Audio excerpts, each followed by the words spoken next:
अस्सलामुअलैकुम फ्रेंड्स, आप मेरे चैनल पर पहली बार आए हैं तो प्लीज़ मेरे चैनल को ज़्यादा से ज़्यादा सब्सक्राइब कीजिए। ये कहानी है एक लड़की की जो अकाल मृत्यु के बाद एक खौफनाक चुड़ैल बनी, जिसने अपने हथियारों पर दर्दनाक कहर ढाया जिससे उनकी रूह कांप गई। त्रिशा एक सुंदर लड़की थी। वो तेजपुर गांव में अपने माँ बाप के साथ रहती थी। त्रिशा माँ बाप की इकलौती औलाद थी, इसलिए उसके माता पिता उससे बहुत प्यार करते थे। हर खूबसूरत लड़की की तरह त्रिशा का भी अपना सपना था, शादी करके परिवार बनाना और खुशहाल जिंदगी जीना। त्रिशा के माता पिता ने उसकी शादी पड़ोस के गांव में मिथिलेश नामक एक अनाथ लड़के से तय कर दी। त्रिशा ने भी अपने माता पिता का मान रखते हुए उस शादी के लिए हाँ कर दी। कुछ ही दिनों में मिथिलेश और त्रिशा एक दूसरे के करीब आने लगे, लेकिन तेजपुर गांव के सरपंच और उसके भाई बलवंत को ये बात पसंद नहीं आई, क्योंकि सरपंच चाहता था कि त्रिशा की शादी उसके भाई के साथ हो। किसी बाहर गांव वाले के साथ शादी के वे खिलाफ था। सरपंच ने बहुत बार त्रिशा के पिता से भी बात की, पर वे इस बात से बिल्कुल भी राजी नहीं थे, क्योंकि उन्हें अपनी बेटी की खुशी ज़्यादा प्यारी थी। त्रिशा और मिथिलेश की शादी में बस 1 महीना बाकी था। फिर उस कपटी सरपंच ने एक घिनौनी चाल चली। एक रात त्रिशा और मिथिलेश त्रिशा के मामा के घर से एक जलसा करके लौट रहे थे। सरपंच उन पर बहुत दिनों से नज़र रखे हुए था। वह बस मौके की तलाश में था और वह उसे उस रात मिल गया। घर आने के लिए त्रिशा और मिथिलेश ने जंगल का छोटा रास्ता लिया था। वहाँ सरपंच बलवंत और उसका मुनीम बिरजू तीनों जंगल की घनी झाड़ियों में किसी भेड़िए की तरह घात लगाकर बैठे थे। जब वे प्रेमी जोड़ा हाथों में हाथ लेकर एक दूसरे में गुम होकर पूरी दुनिया को भुलाकर जंगल के बीचों बीच पहुंचे, तब सरपंच और उसके भाई ने पीछे से आकर बड़े पत्थरों से दोनों के सिर पर इतनी नफरत से वार किया कि वे दोनों बिना चीखे ही बेहोश हो गए। बिरजू ने मिथिलेश को ठिकाने लगाया और तब तक सरपंच और बलवंत ने त्रिशा के साथ वह कर दिया जिस अपराध से पूरे समाज को नफरत है। अपने नापाक इरादों को अंजाम देने के बाद उन्होंने त्रिशा का गला घोंटकर उसे कुएं में फेंक दिया। अगले दिन त्रिशा के माँ बाबा और गांव वाले मिथिलेश और त्रिशा को ढूंढने लगे तो उन दोनों की लाशें मिली। पूरे गांव में शोक का माहौल था। त्रिशा के माँ बाप भी बेटी के जाने के बाद कुछ दिनों में गांव छोड़कर चले गए। पर त्रिशा कहते हैं ना, एक लड़की की पवित्र रूह का चुड़ैल बनने का कारण उसकी अधूरी इच्छा होती है। इसलिए त्रिशा को अभी मुक्ति नहीं मिली थी।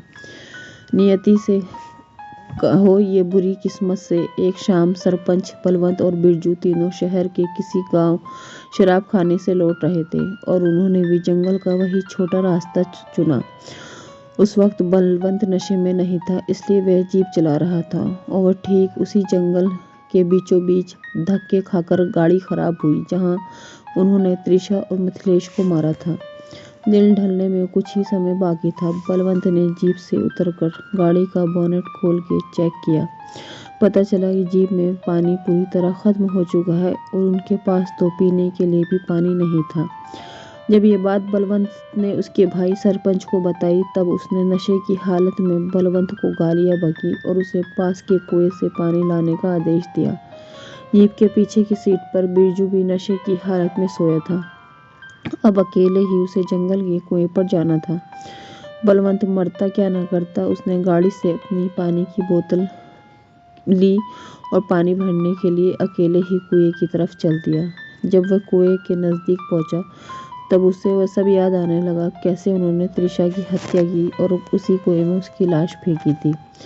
बलवंत ने खुद को होश में लाया और कुएं के आसपास पानी निकालने की रस्सी ढूंढने लगा, पर वो उसे नहीं मिली।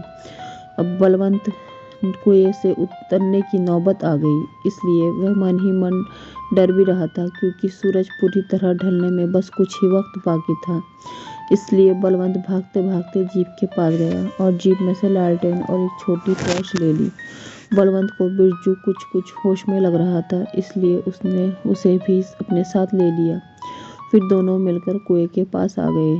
तब तक सूरज पूरी तरह ढल चुका था और अंधेरे ने मौत की चादर से जंगल को ढक लिया था। बलवंत ने बिरजू को लालटेन जलाकर दी और कुएं के पास खड़ा किया। कुएं को देखकर बिरजू भी डर गया। उसे भी अपने किए हुए पाप याद आने लगे। बलवंत टॉर्च लेकर कुएं की सीढ़ियों से धीरे धीरे नीचे उतरने लगा। जब वह कुएं के ठीक बीच में पहुंचा तब बलवंत को ऐसा महसूस होने लगा कि उसके साथ साथ ही पीछे से कोई नीचे उतर रहा है। बलवंत ने टॉर्च की रोशनी में पलटकर देखा तो वहां कोई नहीं था। उसने एक बार बिरजू को आवाज़ दी और उसका जवाब आने के बाद बलवंत फिर से नीचे उतरने लगा। और जब वह आखिरी और सबसे बड़ी सीढ़ी पर जाकर खड़ा हुआ तभी अचानक उसे बिरजू की दर्दनाक चीख सुनाई दी। चीख की कर्कश आवाज़ से कुएं के अंदर एक खड़ा बलवंत से डर गया और कुएं की दीवार से चिपक के खड़ा हो गया। उसे समझ नहीं आ रहा था कि ऊपर जाऊं या नहीं।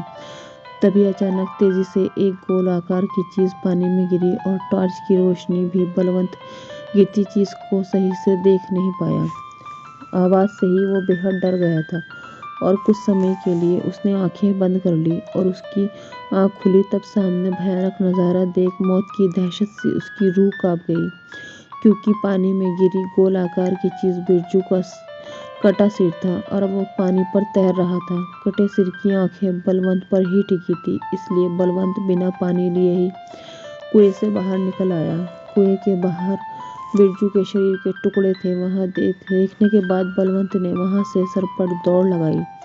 तभी उसके रास्ते में अचानक त्रिशा सामने आई। वही लाल खून से सनी सफ़ेद साड़ी, खुले बाल, सिर पर गहरा गांव जिससे अभी भी खून बह रहा था। बलवंत त्रिशा को चुड़ैल के रूप में देख कांपते हुए जमीन पर गिर पड़ा। मुझे माफ़ कर दो, मुझे माफ़ कर दो कहकर गिड़गिड़ाने लगा। मौका देखकर बलवंत चुड़ैल चुड़ैल चिल्लाते हुए जीप तक पहुंचा। सरपंच भी जंगल में चिल्लाने की आवाज़ सुनकर उठ गया था और अब बलवंत ने उसे त्रिशा के बारे में बताया तो पल भर में उसका पूरा नशा उतर गया और दोनों पैदल ही गांव की ओर भागने लगे।